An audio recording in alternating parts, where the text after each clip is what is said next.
Picture this.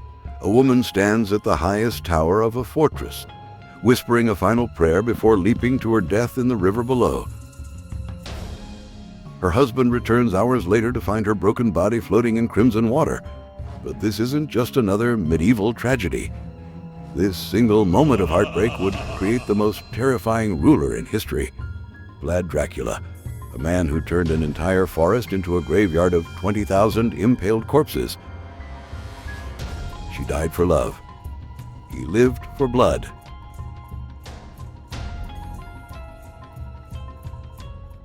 The year is 1462, and an Ottoman army of 90,000 soldiers marches through the forests of Wallachia.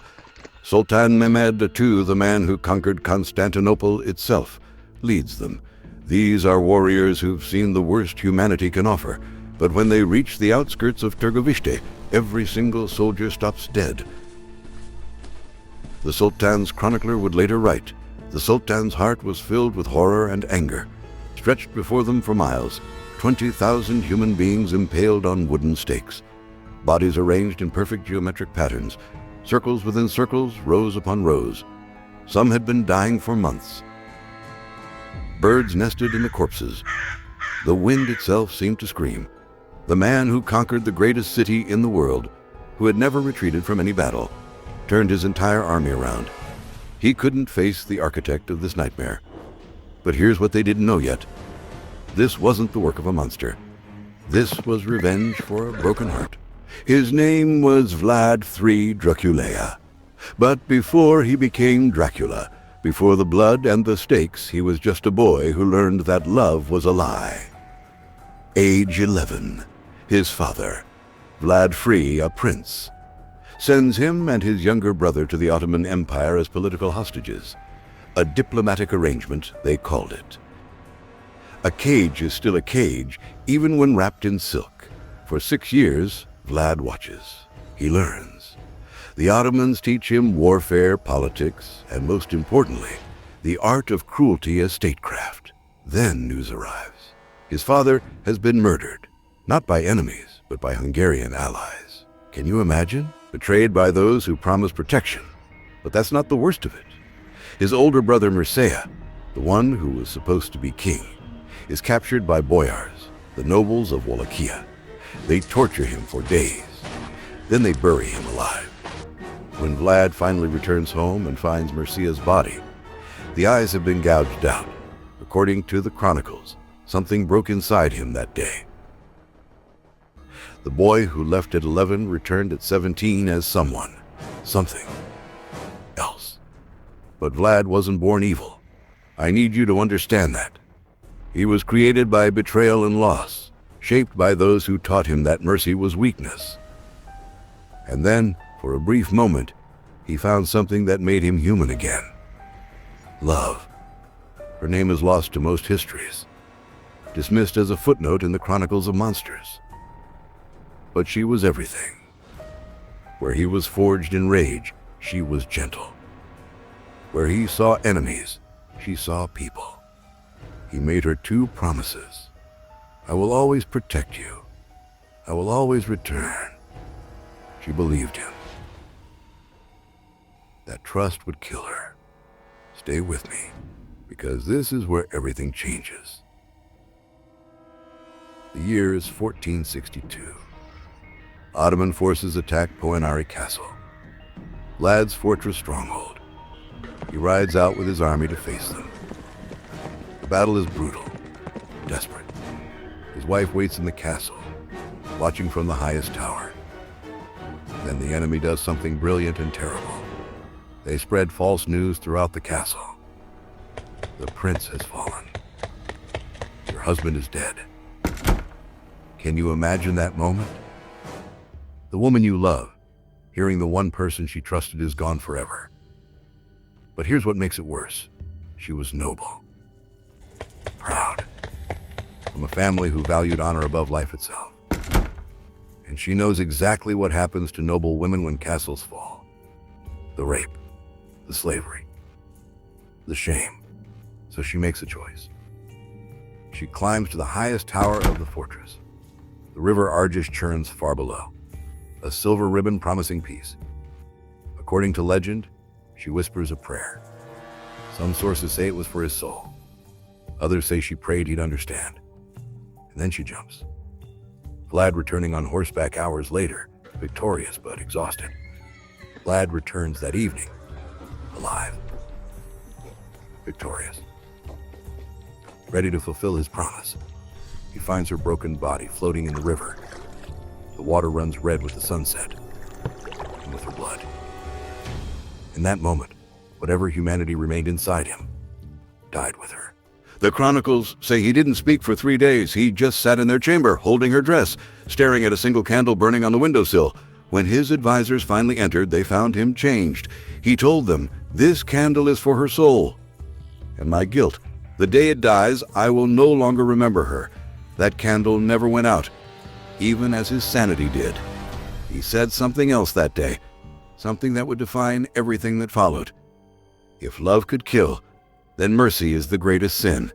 She died for love. He would live for blood. In 1459, 3 years before the forest, Vlad sends invitations throughout Wallachia. Easter feast at the royal court. The guest list: every boyar family, the nobles who murdered his father and buried his brother alive.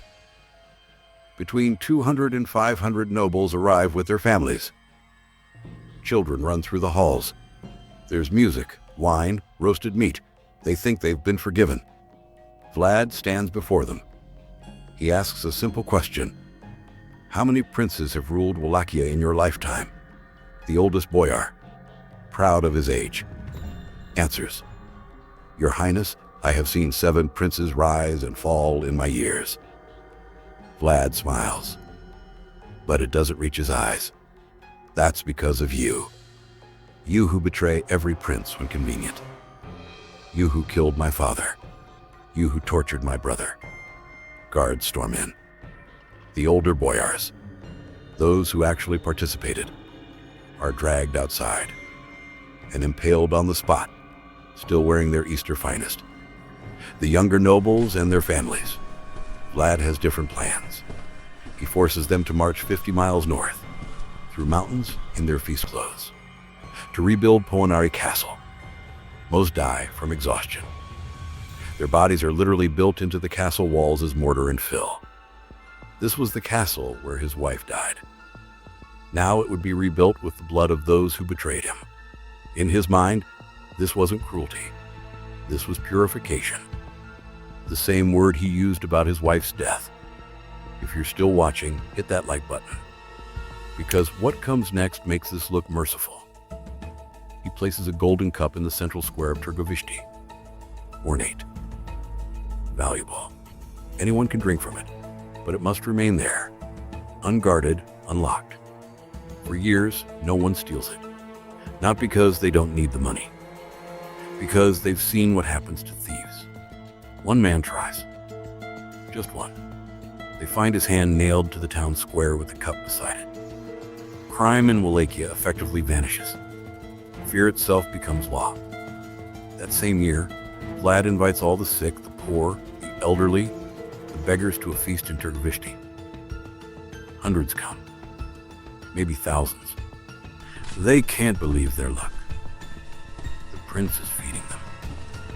They eat roasted meat, fresh bread, drink wine they've never tasted before. For one night, they're not forgotten. Then Vlad asks them a question. Do you want to be without cares, lacking nothing in this world? They cheer.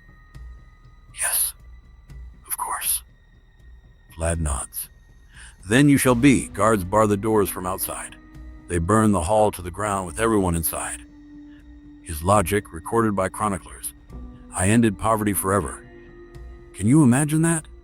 To him, cruelty was compassion that dared to be honest.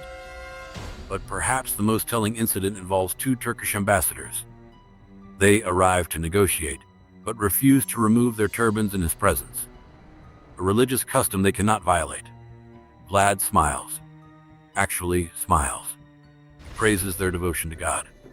A man who will not compromise his faith is a man worthy of respect, he tells them. Then he orders their turbans nailed directly into their skulls with iron spikes. Not removed. Nailed through. He He tells them, "Now you'll never forget your loyalty." He sends them back to Constantinople, alive. A message. He believed he wasn't killing them. He was correcting them, teaching them the consequences of disrespect. But here's what really shows his madness. Chroniclers report he would dine among the impaled. While victims writhed and screamed outside his windows, he'd eat bread and salt, completely calm. After executions, he developed a ritual. He would wash his hands in the victim's blood, not drink it. That's myth. Bathe in it. He said it purified him, washed away guilt. Witnesses reported he would dip his fingers in blood as if anointing himself. "It reminds me of her," he told a priest, "the river that took her, the red that defined my life." In his madness, sin had become sacred. Now I need you to understand something. The impalement itself was engineered for maximum suffering. This wasn't random brutality. This was craft. The stakes were deliberately rounded, not sharp. A sharp stake would pierce organs and kill within hours. Too merciful. Instead, his executioners were trained to insert the stake carefully, avoiding major organs, threaded through the body like surgeons. Victims could survive 3 days, sometimes longer, fully conscious, feeling everything. He would impale entire families in high order. Children on smaller stakes, parents forced to watch them die first before their own execution. Different heights for different social classes. Peasants closest to ground, merchants higher, nobles highest of all. A literal hierarchy of death. He called it purification, the same word he used about his wife. But Vlad's cruelty had a method. A foreign merchant arrives in Târgoviște, claims gold was stolen from his wagon overnight. Vlad listens. "Return tomorrow," he says. The merchant returns to find his gold restored, plus 1 extra coin. Every piece accounted for, and 1 more. The merchant, testing Vlad's justice, points out the error.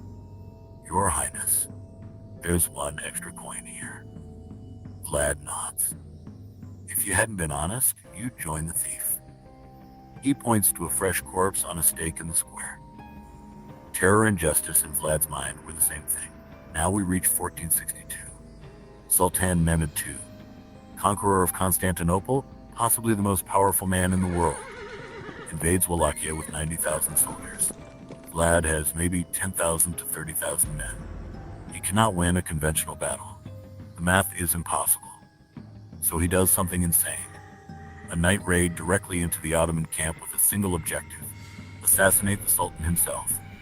His forces strike in complete darkness, cutting through tents, killing guards, creating absolute chaos. They come within yards of Mehmed's personal tent. They fail to kill the Sultan. Elite guards drive them back, but the psychological damage is done. Mehmed now knows this man is willing to risk everything. Vlad retreats, but he employs scorched earth, burns every village, poisons every well. If Mehmed wants Wallachia, he'll inherit ashes. And then he creates his masterpiece, the Forest of the Impaled. Over 20,000 human beings, prisoners of war, collaborators, traitors, all impaled on stakes stretching for miles. Some stakes tower 20 feet high. The bodies are at different stages of decay. Some fresh, some months old, some still moving. The arrangement is geometric. Circles within circles, perfect rows. This wasn't random, this was architecture. Travelers reported birds building nests in the bodies. The wind carried sounds for miles. Groans, screams, the creaking of stakes. When Ottoman scouts first see it, they refuse to go further. Battle-hardened soldiers vomit. Turn away. When Mehmed himself arrives and sees the forest stretching before his army, his own chronicler writes, "The Sultan's heart was filled with horror. The man who conquered Constantinople, who had never retreated from any battle in his life, turns his entire army around. He cannot face the architect of this nightmare." Vlad stands in his forest of death, that same candle burning in his chamber window. Each stake a sermon, each scream a prayer. This wasn't a madman, this was a broken man who had turned grief into gospel. In 1462, Shortly after the forest, Hungarian King Matthias Corvinus arrests Vlad. Not for his crimes, for political convenience. He's imprisoned for 12 to 14 years. Even in prison, guards report something disturbing. He catches rats and birds, creates tiny stakes, impales them in his cell. The need to impale had become part of him. He's eventually released. Political winds change. In 1476, he reclaims the throne of Wallachia for the third time. He rules for exactly 2 months.